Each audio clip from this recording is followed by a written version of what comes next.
Mat lah. Mat, Assalamualaikum Mat. Oh, ex-prison dah balik. Kau tak payah nak acah-acah alim bagai lah Man. Engkau pakai kopiah bagai pun orang kenal kau. Kalau kau pakai sari sekalipun, orang masih lagi kenal kau bekas banduan. Kau boleh cakap apa yang kau nak cakap Mat. Mulut orang aku tak boleh nak tutup Mat. Mulut tempayan aku boleh tutup lagi. Tapi nak tutup mulut orang susah Mat. Weh Man, orang tak pandang lah orang macam kau ni. Kejap je ni kau acah-acah alim ni. Tahu-tahu ni kau masuk dalam balik ni. Tak apalah Mat. Kalau orang tak nak pandang aku, tak apalah Mat. Biarlah Mat. Allah tak pandang permulaan hidup seseorang tu Mat. Tapi Allah akan lihat pengakhiran hidup seseorang itu. Kau nak sekolahkan aku?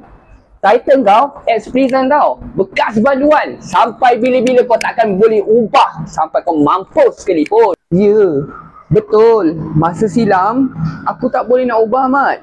Yang dah berlalu tu aku tak boleh nak pusing nak ubahkan semula.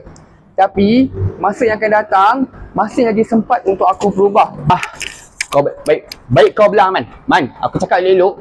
Sebelum darah aku panas, kaki aku ni hayun atas muka kau. Baik kau belah sekarang. Baik kau belah. Tak apa lah Mat. Memang susah penerimaan masyarakat pada orang yang jenis-jenis macam aku ni Mat. Aku faham Mat. Tapi tak apalah. Kau pun tak suka tengok aku. Aku angkat kaki. Belah dulu Assalamualaikum Mat.